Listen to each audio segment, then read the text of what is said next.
नमस्कार दोस्तों, मैं रत्ना सिंह क्रैक हिंदी एग्जाम में आपका स्वागत करती हूँ। दोस्तों, आज हम छायावाद हिंदी साहित्य का इतिहास से हम छायावाद के जितने भी क्वेश्चन आ सकते हैं या प्रीवियस ईयर में जितने भी क्वेश्चन पूछे गए हैं वो सब आज हम रिपीट करेंगे। उसको आज हम पढ़ेंगे जो परीक्षाओं की दृष्टि से बहुत ही महत्वपूर्ण होंगे आपके लिए। तो शुरू करते हैं। क्वेश्चन नंबर पहला, छायावाद शब्द का प्रयोग सबसे पहले किसने किया था? अगर वीडियो पसंद आता है तो प्लीज़ चैनल को लाइक शेयर सब्सक्राइब ज़रूर कर दीजिएगा। तो क्वेश्चन नंबर 1 आपका है, छायावाद शब्द का प्रयोग सबसे पहले किसने किया था? तो छायावाद का शब्द का प्रयोग सबसे पहले आपके मुकुटधर पांडे ने किया था। ऑप्शन बी आपका सही होता है। अब दूसरा क्वेश्चन है कि उद्धृत काव्य पंक्तियों को उनके रचनाकार के साथ सुमेलित कीजिए। मतलब उद्धृत काव्य पंक्तियों को उनके रचनाकार के साथ सुमेलित कीजिए। अब इधर क्या है? काम पंक्तियां हैं, इधर का पंक्तियां हैं और इधर मतलब क्या कहते हैं, रचनाकार का नाम है। तो बताइए, ए में है विपुल मणि रत्नों का छविजाल, विपुल मणि रत्नों का छविजाल। आगे प्रसाद दिया है, जीवन का लेकर नौ विचार निराला दिया है, सुमन हृदय में शीश बिछाते पंत दिया है, और सुनता बसंत में उपवन में कल कुंजित पिंग महादेवी वर्मा दिया है। देखिए, इस टाइप के क्वेश्चन आपके पेपर में ज़्यादा से ज़्यादा पूछे जाते हैं। अब इसको कूट के माध्यम से आपको सही करना है कि इसका कौन सा ऑप्शन सही होता है। तो इसमें कौन सा ऑप्शन सही होता है बताइए। अब विपुल मणि रत्नों का जो छवि जाल है वो किसका है? आपके पंत जी का है। और जीवन का लेकर नौ विचार जो है वो किसका है? देखिए, जीवन को लेके यहाँ पे जीवन को लेके नौ विचार प्रसाद जी का है। सुमन हृदय में शेष बिछाते महादेवी आपके वर्मा का है। सुनता वसंत में उपवन में निराला का है। तो आपका इसमें ऑप्शन कौन सा सही होता है? तो ऑप्शन ए सही होता है। पहला का तीसरा, विपुल मणि रत्नों का छविजाल पंत जी, जीवन का लेकर नौ विचार प्रसाद जी का है, सुमन हृदय में सेज बिछाते महादेवी वर्मा का है, और सुनता वसंत में उपवन में कल कुंजित पिंग किसका है? निराला का है। तो इम्पॉर्टेंट काम पंक्तियां हैं, ये पूछे गए हैं, प्रीवियस ईयर के क्वेश्चन हैं सारे, वही हम रिपीट करा रहे हैं जिससे आपकी प्रैक्टिस और भी अच्छी होती चली जाए। और टोटल क्वेश्चन सब छायावाद से रिलेटिव है। अब आगे का क्वेश्चन है आपका,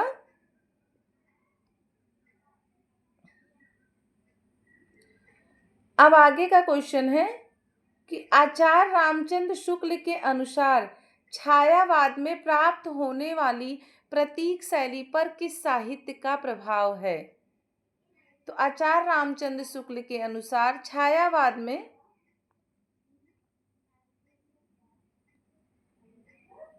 छायावाद में प्राप्त होने वाली प्रतीक शैली पर किस साहित्य का प्रभाव है? तो किस साहित्य का प्रभाव है? फ्रांसीसी शैली का प्रभाव है। ऑप्शन बी आपका सही होता है। अब यहाँ देखिए, आचार्य रामचंद्र शुक्ल के अनुसार, जो ये आचार्य रामचंद्र शुक्ल के अनुसार छायावाद में प्राप्त होने वाली जो प्रतीक शैली पर फ्रांसीसी साहित्य का प्रभाव है। प्रतीकवाद का उदय कहाँ से हुआ है? फ्रांस से हुआ है। क्लियर हुआ? अब आगे का क्वेश्चन है, छायावाद बड़ी सहृदयता के साथ प्रभाव साम्य पर ही विशेष लक्ष्य रखकर चला। छायावाद के संबंध में यह कथन किसका है? तो बताइए, छायावाद के संबंध में यह किसका है? तो ये देखिए, पीजीटी परीक्षा 2021 में क्वेश्चन पूछा गया है। तो छायावाद बड़ी सहृदयता के साथ प्रभाव साम्य पर ही विशेष लक्ष्य रखकर चला। छायावाद के संबंध में यह कथन किसका है? तो यह कथन आपका आचार्य रामचंद्र शुक्ल का है। आचार्य रामचंद्र शुक्ल ने अपने साहित्य ऐतिहासिक ग्रंथ हिंदी साहित्य का इतिहास कब लिखा गया? अगर पूछ लिया गया तो 1929 में लिखा गया। उसमें कहते हैं कि छायावाद बड़ी सहृदयता के साथ प्रभाव साम्य पर ही विशेष लक्ष्य रखकर चला। अब इनके अन्य महत्वपूर्ण तथ्य थोड़ा देख लेते हैं कि आचार्य रामचंद्र शुक्ल हैं वो छायावाद का प्रवर्तक मुकुटधर पांडे को मानते हैं। और शुक्ल जी कहते हैं कि छायावाद शब्द का प्रयोग दो अर्थों में समझना चाहिए, एक रहस्यवाद के अर्थ में और दूसरा काव्य शैली या पद्धति के अर्थ में।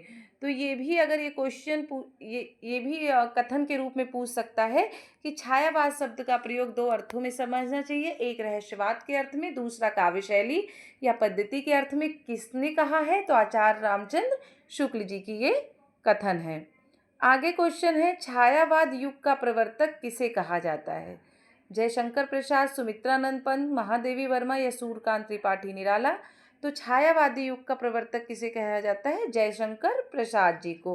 अब इनके बारे में कुछ इम्पॉर्टेंट टॉपिक देखते हैं कि छायावाद के प्रवर्तक के संबंध में विवाद है, जिसमें डॉक्टर गंगा प्रसाद पांडे निराला की जूही की कली 1916 के साथ, अब जूही की कली किसकी है? निराला जी की है।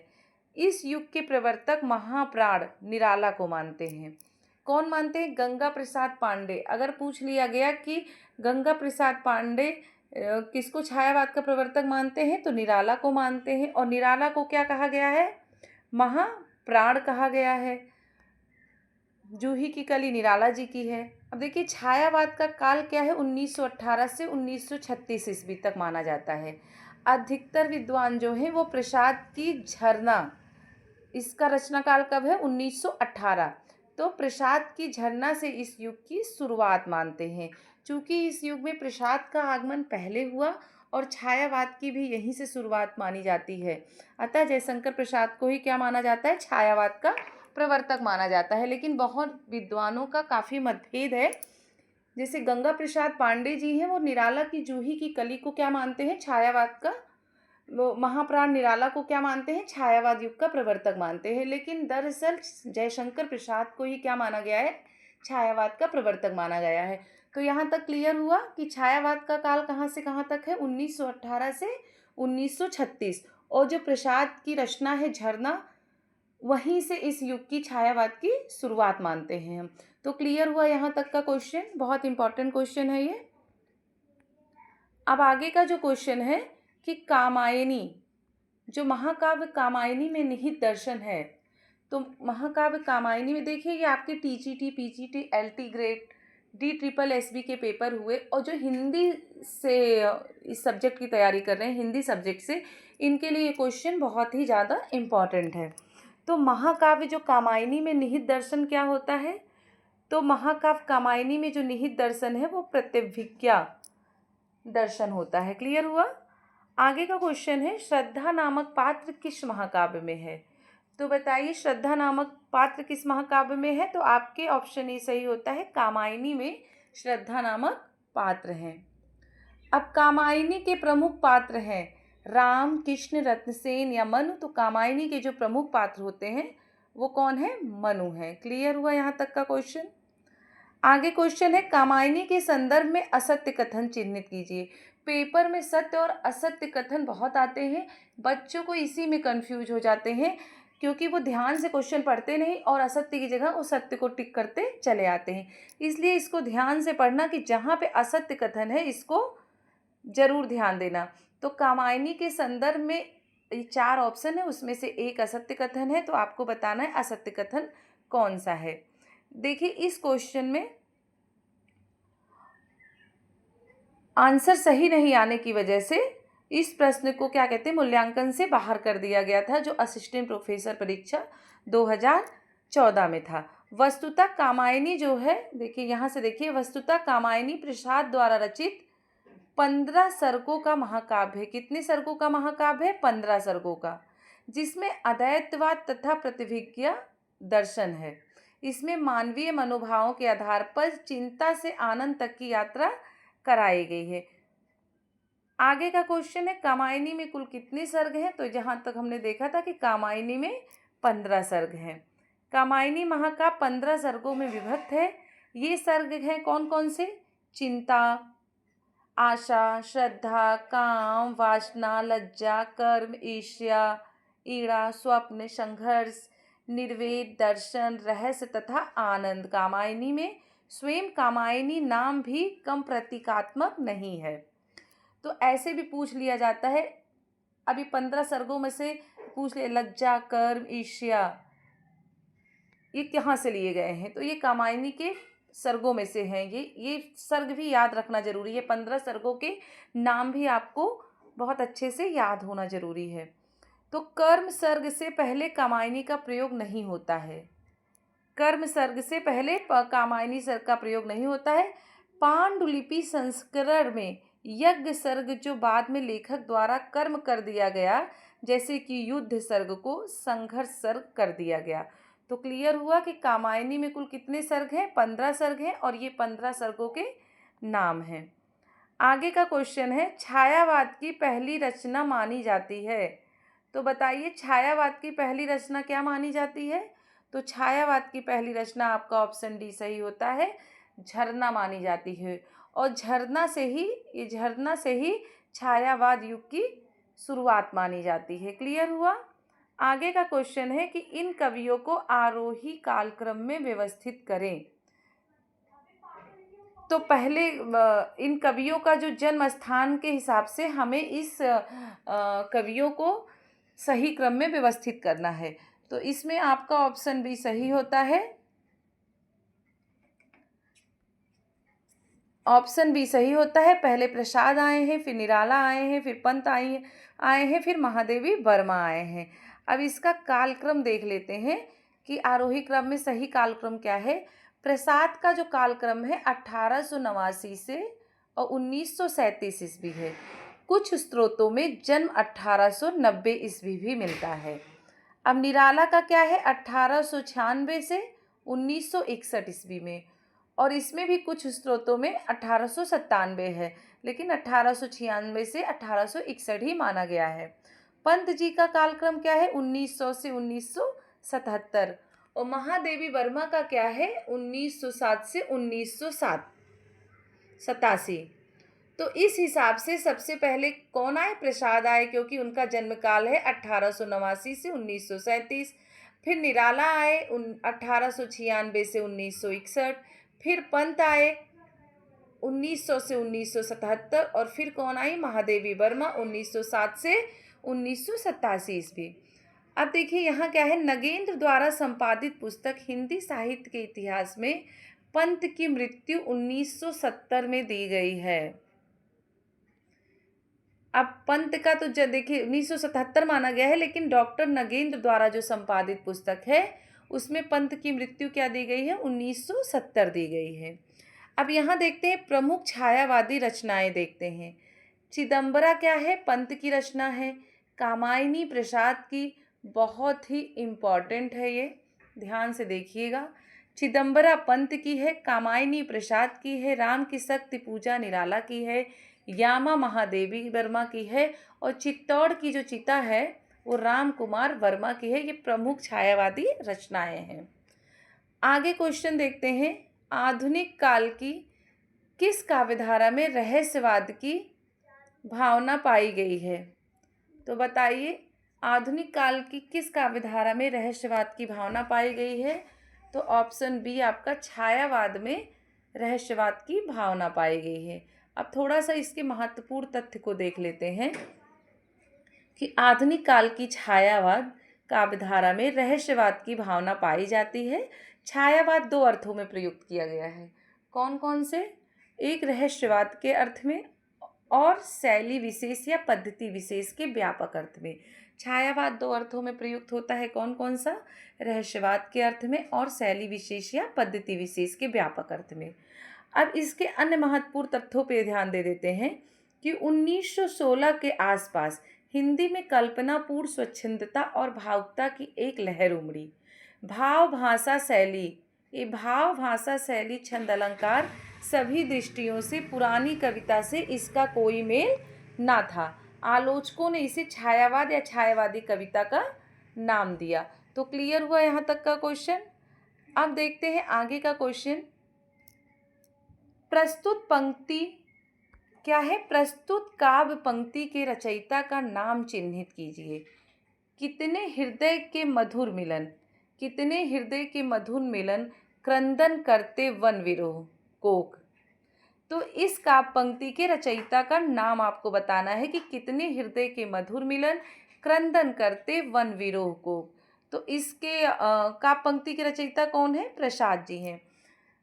देखिए बहुत इंपॉर्टेंट प्रश्न है। अगर आप प्रीवियस ईयर के क्वेश्चन को रिपीट करते हैं तो उससे रिलेटिव देखिए यहाँ व्याख्यान जो दिए गए हैं, इससे कई क्वेश्चन आप सबके क्लियर हो जाते हैं और छायावाद हमें अच्छे से तैयार हो जाता है। इससे बाहर कुछ नहीं आता है, इसी से ही क्वेश्चन आते हैं। अब इसमें क्या दिया गया है कि कितने हृदय के मधुर मिलन क्रंदन करते वन विरोह को काव्य पंक्तियां छायावादी कवि किसकी है? जयशंकर प्रसाद द्वारा रचित है। अब देखिए का प्रसाद जी की जो प्रमुख काव्य पंक्तियां और कौन कौन सी हैं? बांधा था विधु को किसने इन काली जंजीरों से, ये किसका है? प्रसाद जी का है। आगे है इस पथ का उद्देश्य नहीं है श्रांत भवन में टिके रहना, ये भी किसका है? जयशंकर प्रसाद जी का है। आगे है उज्ज्वल वरदान चेतना का सौंदर्य जिसे सब कहते हैं, ये भी किसका है? आपका जयशंकर प्रसाद का। तो देखिए ये चार आपके कितने इम्पॉर्टेंट सारे पंक्तियां हैं जो प्रसाद जी की यहाँ पे आपको पता चल गया है। तो ये सब आप ध्यान से देखिएगा। आगे क्वेश्चन है निम्नलिखित में से छायावादी कवि नहीं है। तो छायावादी कवि आपके मैथिली शरण गुप्त नहीं है। क्यों? क्योंकि मैथिली शरण गुप्त द्विवेदी युगीन प्रतिनिधि कवि हैं। बाकी सूर्यकांत त्रिपाठी निराला, जयशंकर प्रसाद, सुमित्रानंद पंत, ये सब क्या हैं? छायावादी कवि हैं। और मैथिली शरण गुप्त क्या है? द्विवेदी युगीन प्रतिनिधि कवि हैं। आगे का क्वेश्चन है छायावाद को राष्ट्रीय जागरण की काव्यात्मक अभिव्यक्ति किसने कहा है? तो बताइए छायावाद को राष्ट्रीय जागरण की काव्यात्मक अभिव्यक्ति किसने कहा है? तो किसने कहा है? आपका ऑप्शन बी सही होता है। नामवर सिंह ने छायावाद को राष्ट्रीय जागरण की काव्यात्मक अभिव्यक्ति कहा है। नामवर सिंह क्या कहते हैं? देखिए इन्होंने राष्ट्रीय जागरण से जोड़ते हुए लिखा है कि छायावाद इंपॉर्टेंट है, छायावाद उस राष्ट्रीय जागरण की काव्यात्मक अभिव्यक्ति है जो एक और पुरानी रूढ़ियों से मुक्ति चाहता था और दूसरी ओर विदेशी पराधीनता से। इस जागरण में जिस तरह क्रमशः विकास होता गया उसकी काव्यात्मक अभिव्यक्ति भी विकसित होती गई और इसके फलस्वरूप छायावाद संज्ञा का भी अर्थ विस्तार होता गया। यहाँ देखिए छोटा सा दे दिया गया है, लेकिन आगे पेपर में हो सकता है ये पूरा कथन देके वो पूछ लिया जाए कि ये किसका है। तो ये डॉक्टर नामवर सिंह का है। अब डॉक्टर रामविलास शर्मा देखिए उनके अनुसार क्या कथन है? तथा डॉक्टर नामवर सिंह आदि आलोचकों ने रामविलास शर्मा और डॉक्टर नामवर सिंह आदि आलोचकों ने छायावाद को राष्ट्रीय आंदोलन तथा पूंजीवाद के विकास के साथ जोड़ा है। किसने? रामविलास शर्मा और नामवर सिंह। जबकि जो डॉक्टर नगेंद्र की दृष्टि में छायावाद क्या है? स्थूल के प्रति सूक्ष्म का विरोध है। इम्पॉर्टेंट है ये पूछा जाता है कि छायावाद स्थूल के प्रति सूक्ष्म का विरोध है, किसका कथन है? तो डॉक्टर नगेंद्र का कथन है। और राम स्वरूप चतुर्वेदी क्या मानते हैं? छायावाद को शक्ति काव्य मानते हैं। कौन मानता है छायावाद को शक्ति काव्य? तो राम स्वरूप चतुर्वेदी मानते हैं। जबकि डॉक्टर नगेंद्र छायावाद को स्थूल के प्रति सूक्ष्म का विरोध मानते हैं। और डॉक्टर रामविलास शर्मा और नामवर सिंह क्या मानते हैं कि छायावाद को राष्ट्रीय आंदोलन तथा पूंजीवाद के विकास के साथ जोड़ते हैं। तो ये क्लियर हुआ। ये क्वेश्चन देखिए राष्ट्रीय जागरण की काव्यात्मक अभिव्यक्ति छायावाद को किसने कहा? नामवर सिंह ने किया। तो क्लियर हुआ। कामायनी में श्रद्धा किसका प्रतीक है? तो बताइए श्रद्धा किसका प्रतीक है? तो ऑप्शन सी सही होता है कि कामायनी में श्रद्धा हृदय का प्रतीक है। क्लियर हुआ। आगे का क्वेश्चन है कि जयशंकर प्रसाद की किस कृति को पहले ब्रजभाषा में तथा बाद में खड़ी बोली में रूपांतरित किया गया? तो बताइए जयशंकर प्रसाद की कौन सी कृति थी जो पहले ब्रजभाषा में तथा बाद में खड़ी बोली में रूपांतरित किया गया? तो ऑप्शन ये जो प्रेम पथिक है वो पहले ब्रजभाषा में थी और बाद में इसे खड़ी बोली में रूपांतरित कर दिया गया। अब देखिए इसके अन्य महत्वपूर्ण तथ्य देखिए यहाँ से कि यह भी उल्लेखनीय है कि कानन कुसुम और झरना के परवर्ती संस्करणों में कवि ने कुछ नई कविताओं का समावेश किया था तथा आंसू में 64 छंद और जोड़ दिए। किसमें 64 छंद जोड़ दिए? आंसू में। अब जयशंकर प्रसाद के अन्य महत्वपूर्ण तथ्य देखते हैं। इनकी रचनाएं हैं और उनका समय है। तो जयशंकर प्रसाद की प्रमुख जो रचनाएं हैं उसमें उर्वशी का समय क्या है, 1909 ईस्वी में पूछा जाता है। समय, कालक्रम, ये सब पूछा जाता है, तो इसको आप ध्यान से देख लीजिएगा।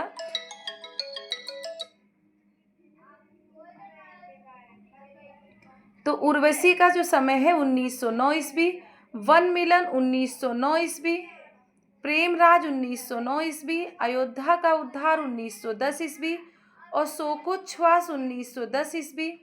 प्रभु बहन जो उनका काव्य रचना है 1911 ईस्वी, कानन कुसुम 1913 ईस्वी, करुणालय जो है 1913 है, महाराणा का जो महत्व है उसका समय क्या है 1914 ईस्वी, झरना क्या है 1918 ईस्वी, आंसू 1925, लहर 1933 और कामायनी 1936। ये जयशंकर प्रसाद के बहुत ही इम्पोर्टेंट रचनाएं हैं और उनका समय है जो आपको याद होना बहुत ज़रूरी है, क्योंकि क्वेश्चन यहीं से बनते हैं। अब ये नहीं है कि जो यहाँ पे ये क्वेश्चन है वही आ जाएंगे, ऐसा नहीं है, इसके अंदर से भी क्वेश्चन पूछ लिए जाते हैं। तो डीपली आपको थोड़ा सा ये जानना बहुत ज़रूरी है। उर्वशी बहुत इम्पॉर्टेंट है, लहर बहुत इम्पॉर्टेंट है, कामायनी इम्पॉर्टेंट है, करुणालय पूछ लिया जाता है, ये सब बहुत इम्पॉर्टेंट रचनाएं हैं उनकी। आगे क्वेश्चन है, निम्न में से कौन सी कृति जयशंकर प्रसाद की नहीं है।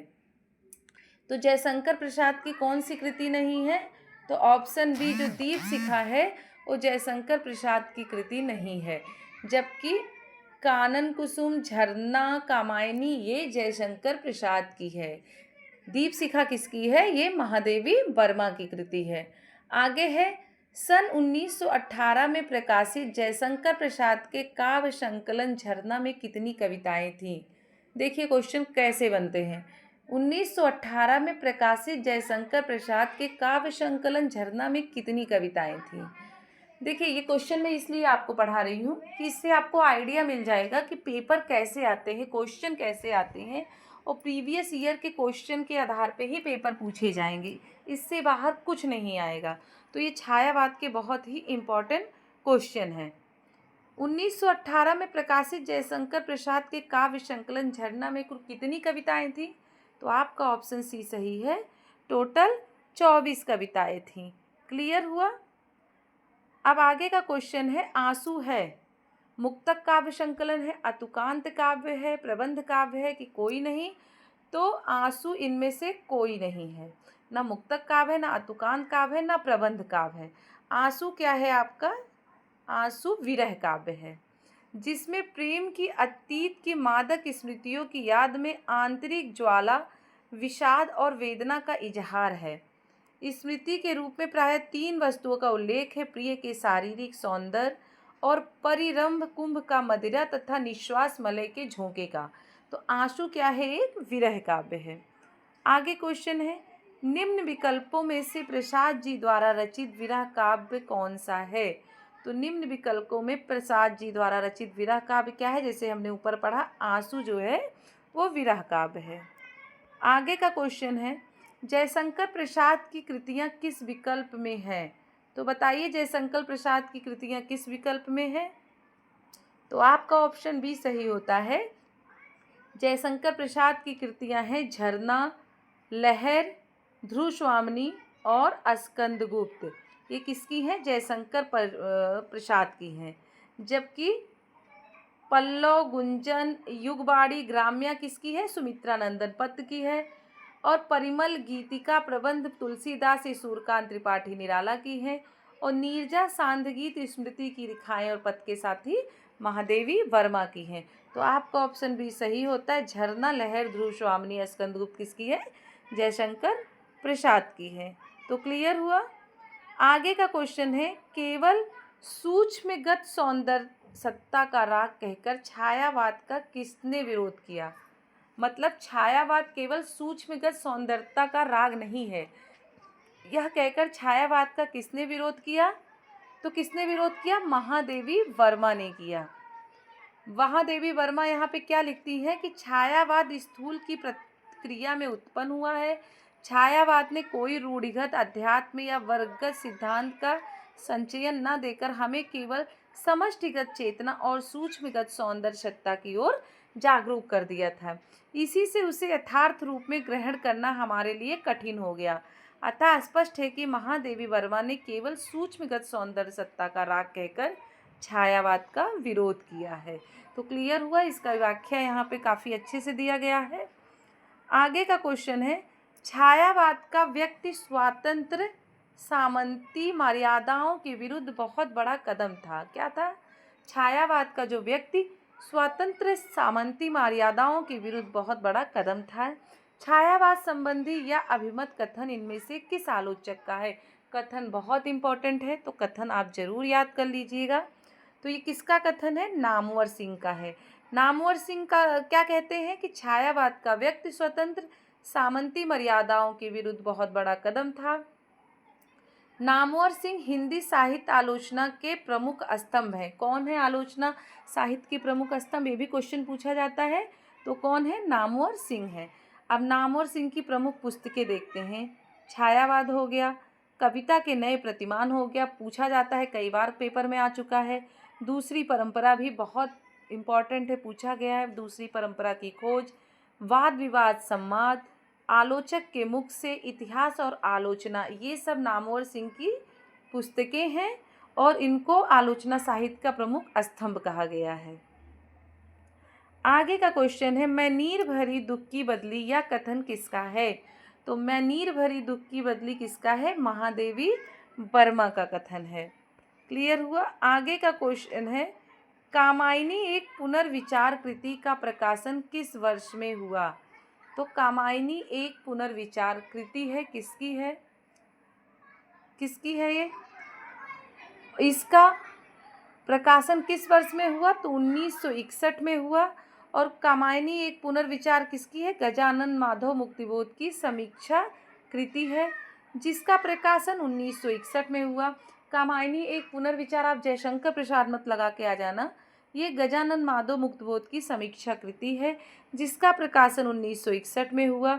इन्होंने कामायनी को क्या कहा? फैंटेसी काव्य कहा। अब फैंटेसी काव्य किसको कहा गया है? तो कामायनी को कहा गया है। किसने कहा? तो गजानन माधव मुक्तिबोध ने कहा। अब आलोचना ग्रंथ देखते हैं। नई कविता का आत्मसंघर्ष तथा अन्य निबंध 1964 ईस्वी और नए साहित्य का सौंदर्य शास्त्र 1971। अब मुक्तिबोध का और देखते हैं। ये आलोचना ग्रंथ था, इम्पॉर्टेंट है, काफ़ी इम्पॉर्टेंट है।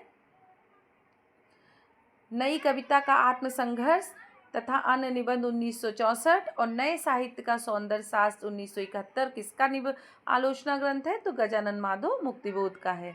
अब कहानी संग्रह इनका क्या है? काठ का सपना, डायरी एक साहित्यिक की डायरी और काव्य संग्रह चांद का मुंह टेढ़ा, पूछा जाता है काफ़ी बार क्वेश्चन। तो गजानन माधव के बारे में देखिए कितने क्वेश्चन इसी व्याख्या में क्लियर हो गए, पूछ लिया गया। आलोचना ग्रंथ इनका तो ये होगा कहानी संग्रह, काठ का सपना होगा। डायरी साहित्यिक की डायरी किसकी है? गजानन माधव मुक्तिबोध की है। और काव्य संग्रह किसका है? चांद का मुंह टेढ़ा किसका है? जो काव्य संग्रह है वो गजानन माधव मुक्तिबोध की है। क्लियर हुआ। अब बहुत इंपॉर्टेंट क्वेश्चन है ये कि हिंदी काव्य की आधुनिक मीरा किसको कहा जाता है? तो हिंदी काव्य की आधुनिक मीरा आपकी महादेवी वर्मा को कहा जाता है। जिस प्रकार मीरा ने स्वयं को कृष्ण के प्रति समर्पित कर दिया था, समर्पण भाव महादेवी वर्मा की कविताओं में है। अतः महादेवी वर्मा आधुनिक युग की मीरा कहा जाता है। आधुनिक युग की काव्य शिरोमणि निराला जी ने उनकी साहित्यिक उत्कृष्टता को हिंदी के विशाल मंदिर की सरस्वती कहकर संबोधित किया। अगर क्वेश्चन आ जाता है कि हिंदी के विशाल, अभी यहाँ हिंदी काव्य की आधुनिक मीरा पूछ लिया गया, लेकिन अगले क्वेश्चन में अगर आपका पूछ लिया जाता है कि हिंदी के विशाल मंदिर की सरस्वती कहकर किसने संबोधित किया महादेवी वर्मा को? तो सूर्यकांत त्रिपाठी निराला जी ने संबोधित किया। और किसको किया? महादेवी वर्मा को किया। तो क्लियर हुआ। फिर सीधे यही क्वेश्चन है कि आधुनिक मीरा किसे कहा जाता है? महादेवी वर्मा को। आगे क्वेश्चन है, तेरा वैभव देखूं या जीवन का क्रंदन देखूं? देखिए, तेरा वैभव देखूं या जीवन का क्रंदन देखूं, यह पंक्ति किसकी है? तो यह पंक्ति किसकी है? महादेवी वर्मा की है। महादेवी वर्मा कि ये पंक्तियां हैं, तेरा वैभव देखूं या जीवन का क्रंदन देखूं, वर्मा द्वारा रचित दुविधा शीर्षक कविता से लिया गया है। कहाँ से लिया गया है? अब यहाँ पंक्तियां पूछ ली गई हैं, आगे पूछ लिया जाएगा किस शीर्षक से लिया गया है, तो दुविधा शीर्षक से लिया गया है। महादेवी वर्मा ने अपनी कविता का माध्यम पूरी तरह गीत को बताया है। तो महादेवी वर्मा की कविता का माध्यम क्या है? गीत है। आगे क्वेश्चन है, महादेवी वर्मा के किस काव्य संग्रह की कविताएं वैदिक संस्कृत विभिन्न काव्यांशों पर आधारित है? तो बताइए, महादेवी वर्मा के किस काव्य संग्रह की कविताएं वैदिक संस्कृत के विभिन्न काव्यांशों पर आधारित है? तो सप्तपर्णा जो है वो वैदिक संस्कृत के विभिन्न काव्यांशों पर आधारित है। अब इसका देखिए, थोड़ा व्याख्या देख लेते हैं कि सप्तवर्णा काव्य संग्रह की कविताएं वैदिक संस्कृत के विभिन्न काव्यांशों पर आधारित है। अब महादेवी वर्मा का देख लेते हैं। काव्य क्या है? निहार, रश्मि, नीरजा, सांध्यगीत। ये किसका है? महादेवी वर्मा का है। काव्य संग्रह कौन कौन से इंपॉर्टेंट है? निहार, रश्मि, नीरजा और सांध्यगीत। और जो यामा है, यामा काव्यकृति पर इनको क्या मिला था? ज्ञानपीठ पुरस्कार मिला था। किसको? महादेवी वर्मा को। और द्विवेदी पदक जो है स्मृति की रेखाएं कृति पर, पहला जो है यामा पर मिला था ज्ञानपीठ पुरस्कार, और दूसरा पदक जो है वो स्मृति की रेखाओं पर मिला था। शिक्षरिया पुरस्कार इनको कब किस पे मिला था? नीरजा काव्यकृति पर। और पद्म विभूषण उपाधि से सम्मानित किया गया था। किसको?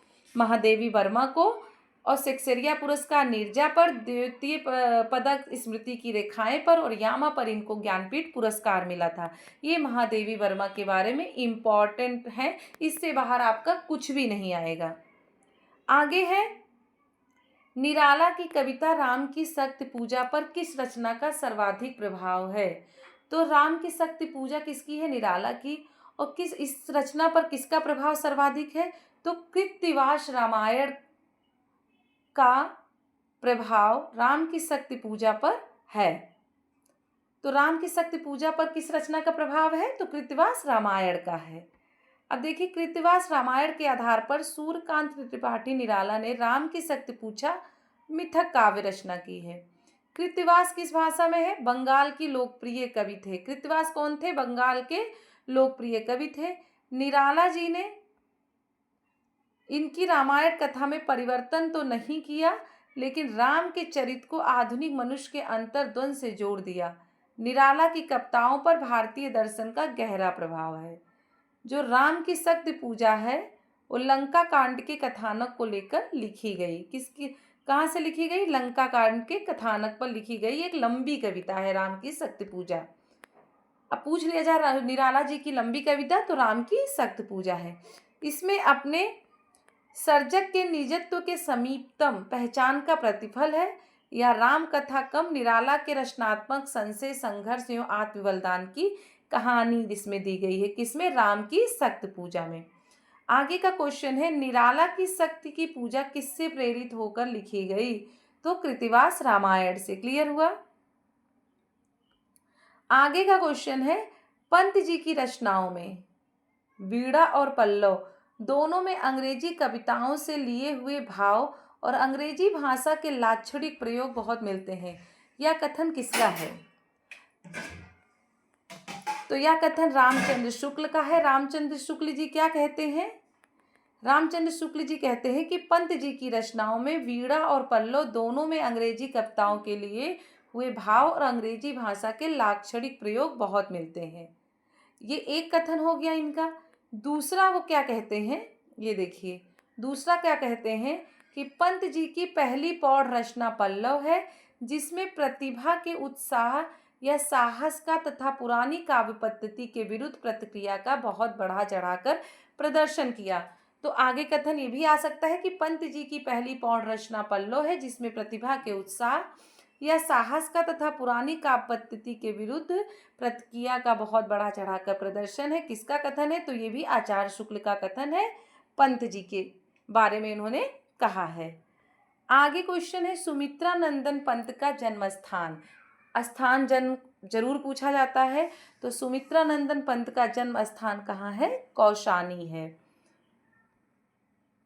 और इनका जन्म कब हुआ था? 1900 ईस्वी में हुआ था उत्तर प्रदेश के, जिसको अब उत्तराखंड के अल्मोड़ा, पहले उत्तर प्रदेश था, अब अलग होके उत्तराखंड के अल्मोड़ा जिले के कौशानी नामक ग्राम में हुआ था। किसका जन्म? सुमित्रानंदन पंत का जन्म हुआ था 1900 ईस्वी में उत्तराखंड के अल्मोड़ा जिले के कौशानी नामक ग्राम में हुआ था।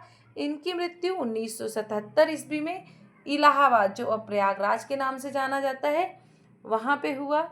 और डॉक्टर नगेंद्र द्वारा संपादित ग्रंथ में पंत की मृत्यु 1970 दी गई है। क्लियर हुआ? अगर नगेंद्र के अनुसार पूछा गया तो 1970, नहीं तो इनकी मृत्यु 1977 ही है।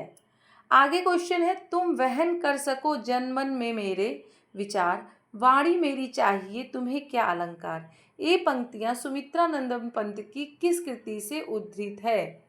तो ये किस कृति से उद्धृत है? तो ये युगांत से उद्धृत है। युगांत में सुमित्रानंदन पंत की ये पंक्तियां हैं जो बहुत इम्पॉर्टेंट है। और युगांत की पहली कविता कौन सी है? गा कोकिला बरसा पावक कर, नष्ट भ्रष्ट हो जीर्ण पुरातन। ये युगांत की पहली कविता है। क्लियर हुआ? आगे का क्वेश्चन है, निम्नलिखित में कौन सी पुस्तक महात्मा गांधी के जीवन पर आधारित है? देखिए, मैं बीच में बातें भी कर सकती हूँ, पर इससे आप सबका टाइम भी वेस्ट होगा। इससे अच्छा है कि हम क्वेश्चन को करते जाएं, जिससे आपकी तैयारी अच्छी होती जाएगी। निम्नलिखित में कौन सी पुस्तक महात्मा गांधी के जीवन पर आधारित है? तो जीवन पर आधारित कौन सी पुस्तक है? तो इसमें ए और सी दोनों ऑप्शन सही दिया गया है। महामानव और एक पुरुष और, इन दोनों को क्या माना गया है? महात्मा गांधी के जीवन पर आधारित पुस्तक माना गया है। अगर सिर्फ महामानव आए तो आप इस पे टिक कर सकते हैं, अगर एक पुरुष और आए तो आप इस पे टिक कर सकते हैं। यहाँ पे देखिए, महामानव ठाकुर प्रसाद सिंह द्वारा रचित है। महामानव किसके द्वारा रचित है? ठाकुर प्रसाद द्वारा। और लोकायतन जो है सुमित्रानंदन पंत द्वारा रचित है। दोनों महात्मा गांधी के जीवन पर आधारित है। लोकायतन, ए और सी, सॉरी ये गलत है, ए और सी, महामानव और लोकायतन जो है वो महात्मा गांधी के जीवन पर आधारित है। जबकि आत्मजयी जो है कुंवर नारायण की रचना है। यम और नचिकेता प्रसंग पर एक पुरुष और काव्य रचना के स्थान पर एक और पुरुष नाम होता है, तो डॉक्टर विनय की काव्य रचना होती। इस प्रकार विकल्प में इस रचना का नाम ही त्रुटिपूर्ण है। तो महामानव और लोकायतन जो है वो गांधी जी के जीवन पर आधारित रचनाएं हैं। क्लियर हुआ? कला और बूढ़ा चांद के लेखक कौन हैं? तो कला और बूढ़ा चांद के लेखक कौन है? आपके सुमित्रानंदन पंत जी हैं। अब सुमित्रा जी के बचपन का क्या नाम था? गोसाई दत्त था। पंत जी की अन्य रचनाएं कौन सी हैं? उच्छ्वास, ग्रंथ, वीणा, लोकायतन, पल्लव, गुंजन, युगांत, युगवाणी, सर्वकिरण, स्वर्णधूल, उत्तरा, वीणा, चिदंबरा, पतझर, एक भाव क्रांति, गीत, हंस, शंख ध्वनि, किरण, वीणा, समाधिता और ग्राम्या इनकी प्रमुख रचनाएं हैं। ये रचनाएं आप जरूर से जरूर याद कर लीजिएगा। देखिए, सुमित्रानंदन पंत की कृति क्या है? लोकायतन क्या है? एक प्रबंध काव्य है। इंपॉर्टेंट तथ्य देख लीजिएगा। 1960 में पंत जी को कला और बूढ़ा चांद कविता संग्रह के लिए साहित्य अकादमी पुरस्कार प्राप्त हुआ। किसके लिए साहित्य अकादमी पुरस्कार प्राप्त हुआ?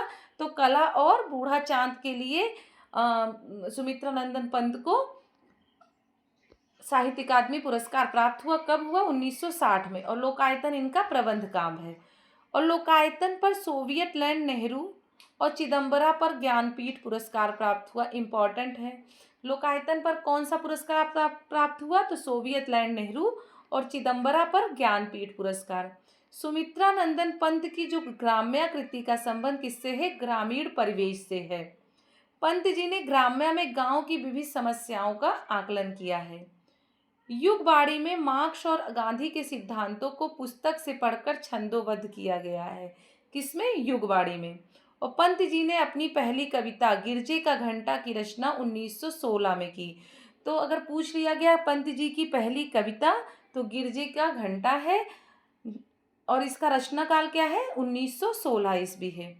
गुंजन को अंतिम छायावादी काव्य संग्रह कहा जाता है।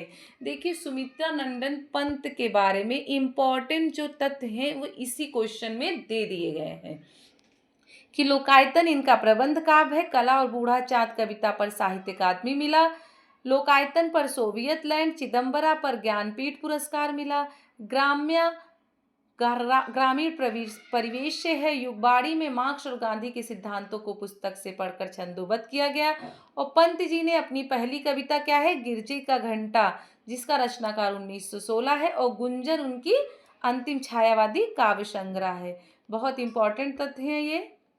आगे क्वेश्चन है, निम्न पंक्तियां किस प्रसिद्ध लंबी कविता से है। अब देखिए लंबी कविता से ही हमें पता चल जाता है कि राम की शक्ति पूजा निराला की लंबी कविता है। और पंक्तियां क्या है, प्रतिपल परिवर्तित व्यू, भेद कौशल समूह, राक्षस विरुद्ध प्रत्यु और क्रुद्ध कवि विषम। जहां लंबी कविता आए वो निराला जी की राम की शक्ति पूजा है। राम की शक्ति पूजा में 1936 में प्रकाशित हुई है, ठीक है। और इसमें राम की शक्ति पूजा में राम और रावण युद्ध का वर्णन करते हुए धर्म और अधर्म के शाश्वत संघर्ष का चित्रण किया गया है। अब इनके निराला जी के बारे में इंपॉर्टेंट तथ्य देखते हैं कि निराला की लंबी रचना कविता कौन सी है, राम की शक्ति पूजा है, उसके बाद सरोज स्मृति है, उसके बाद बादल राग है, उसके बाद तुलसीदास है, उसके बाद कुकुरमुत्ता है। इसको आपका क्रम के अनुसार से भी पूछ लिया जाएगा कि सबसे लंबी कविता क्रम के अनुसार से आप व्यवस्थित करिए। तो ये आपको याद रहना है, राम की शक्ति पूजा है, उसके बाद सरोज स्मृति है, बादल राग है, तुलसीदास तथा कुकुरमुत्ता है। और निराला के उपन्यास देखिए, अप्सरा, अलका, प्रभावती, निरूपमा, उच्छृंखलता और काले कारनामे, ये क्या है, निराला के उपन्यास हैं। अप्सरा, अलका, प्रभावती, निरूपमा, उच्छृंखलता, काले कारनामे जो हैं वो निराला के उपन्यास हैं। अब निराला के निबंध संग्रह देखिए, प्रबंध परिचय, प्रबंध प्रतिभा, बंग भाषा का उच्चारण, प्रबंध पद, प्रबंध प्रतिमा, चाबुक, चयन, संघर्ष आदि क्या है, निराला के निबंध संग्रह हैं। अब निराला के अनुवाद देखते हैं, आनंद मठ, विश्व विकर्ष, कृष्णकांत का विल, कपाल कुंडला, दुर्गेश नंदिनी, राज रानी, देवी चौधरानी, चंद्रशेखर रजनी, श्री रामकृष्ण वचनामृत और भारत में विवेकानंद राजयोग, ये क्या है, निराला के अनुवाद हैं। तो ये क्लियर हुआ, बहुत ही इंपॉर्टेंट है। इसी में से क्वेश्चन आपके फंसेंगे, इससे बाहर कुछ भी नहीं आएगा। तो इनकी लंबी रचना, इनकी रचनाएं, उपन्यास, निबंध संग्रह और अनुवाद, ये आपको बहुत ज़्यादा ध्यान से पढ़ना जरूरी है। अब राम की शक्ति पूजा का प्रकाशन क्या है, तो आपका ऑप्शन बी सही होता, 1936 राम की शक्ति पूजा का प्रकाशन है।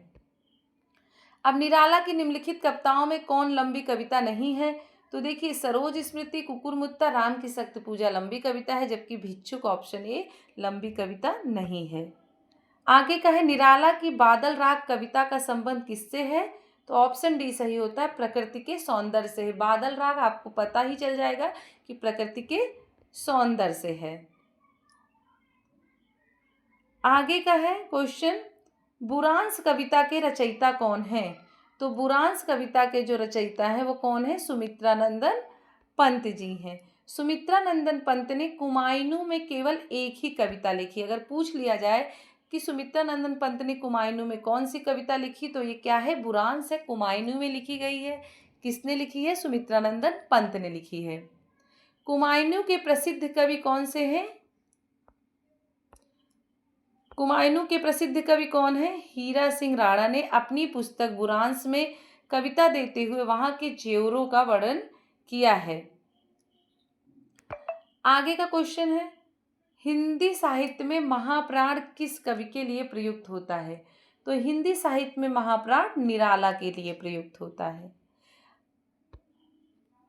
वस्तुतः निराला ने देखिए अपने काव्य में महाप्राण वर्णों का भरपूर प्रयोग किया है। निराला जी स्वच्छंदवादी विचारधारा के सबसे बड़े प्रसिद्ध गद्य रचनाएं की हैं, जो कौन सी हैं, चतुरी चमार और विलेशुर बकरिया इम्पॉर्टेंट है आज प्रस्तुत की। स्वच्छंदतावादी विचारधारा के साथ बड़ी प्रसिद्ध गद्य रचनाएं निराला की जो प्रसिद्ध गद्य रचनाएं कौन सी हैं? चतुरी चमार और विल्लेसुर बकरिया। अब इनके बारे में देखते हैं। निराला जी ने अपनी विवाहित पुत्री के निधन से विक्षुब्ध होकर क्या लिखा? सरोज स्मृति लिखी। निराला जी ने कलकत्ता में रामकृष्ण मिशन के पत्र समन्वय का संपादन भार भी संभाला। इसके बाद मतवाला के संपादक मंडल में सम्मिलित हुए। लखनऊ में गंगा पुस्तक माला का संपादन करने के साथ सुधा के संपादकीय लिखने लगे। निराला जी की प्रमुख काव्य रचनाएं देखिए। अनामिका, जिसका समय सीमा 1923 है। परिमल, जिसकी समय सीमा 1930 है। गीतिका, जिसकी समय सीमा 1936 है। और तुलसीदास, जिसकी समय सीमा 1938 है। तो ये समय सीमा भी पूछ लिया जाएगा, कालक्रम के अनुसार भी पूछ लिया जाएगा। तो ये बहुत ज़रूरी है, ध्यान से पढ़िएगा कि अनामिका 1923, परिमल 1930, गीतिका 1936 और तुलसीदास 1938। एक ही वीडियो में मैं आपके छायावाद के सारे टॉपिक को कंप्लीट कर दूंगी। इससे बाहर आपका कुछ भी नहीं आएगा। कुछ पढ़ने की छायावाद के लिए इससे ज़्यादा ज़रूरत आपको नहीं है। कुकुरमुत्ता, अरुणिमा, नए पत्ते, वेला, अर्चना और आराधना इत्यादि गीता गुंज इनका एक प्रमुख काव्य संकलन है। गीता गुंज क्या है? प्रमुख काव्य संकलन है और ये इनकी रचनाएं हैं। परिमल में गीत भी है और मुक्तक छंद भी। परिमल में क्या है? गीत भी है, मुक्तक छंद भी है। मधुर भाव से अनुप्राणित प्रणय गीत भी है। गीतिका मुख्यतः श्रृंगारिक रचना है।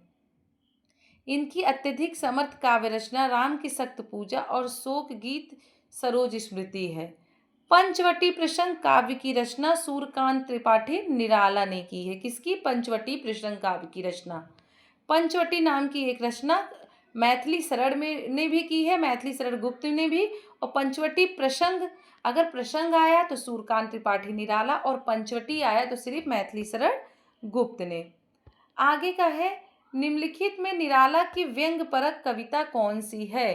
तो आपका ऑप्शन भी सही होता है। कुकुरमुत्ता जो है वो व्यंग परक कविता है निराला जी की, और 1942 में इसका संपादित हुआ था। कौन सा? कुकुरमुत्ता, जिसका मूल स्वर क्या है? प्रगतवादी है।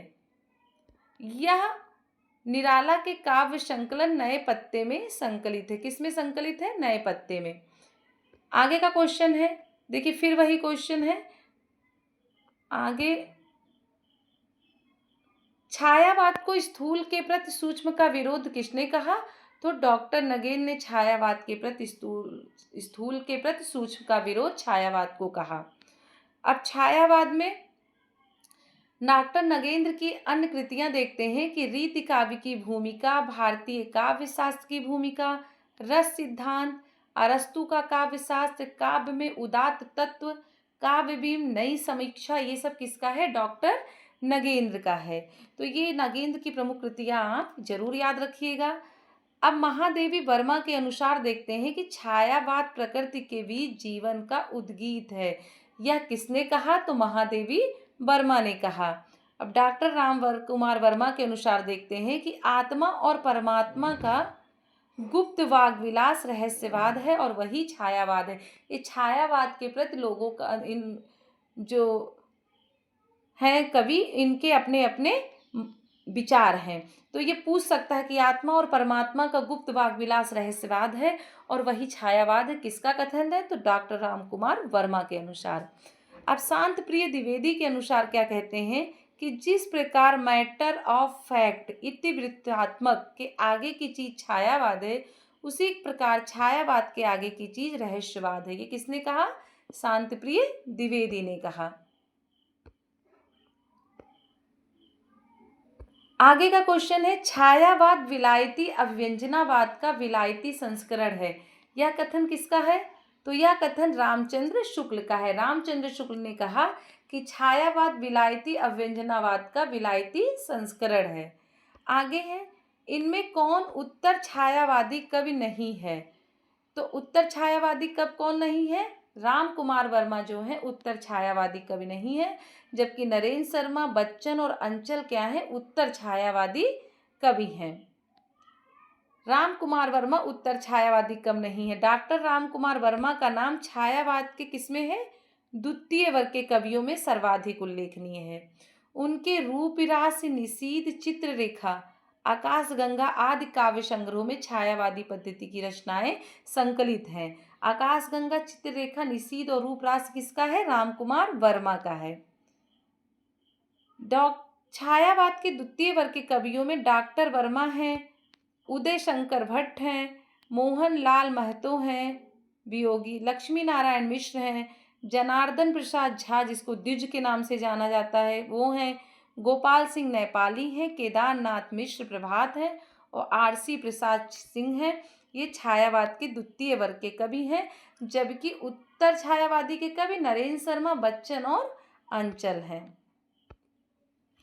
आगे का क्वेश्चन है, फैंट संपादा का संबंध हिंदी के किस काव्य आंदोलन से जोड़ा गया?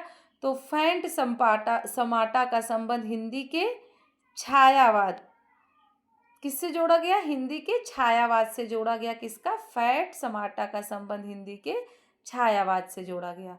तो ये आज आपके छायावाद से रिलेटिव इम्पॉर्टेंट क्वेश्चन है जो हर प्रीवियस ईयर पेपर में पूछे गए क्वेश्चन है, वहाँ से क्वेश्चन लिए गए हैं।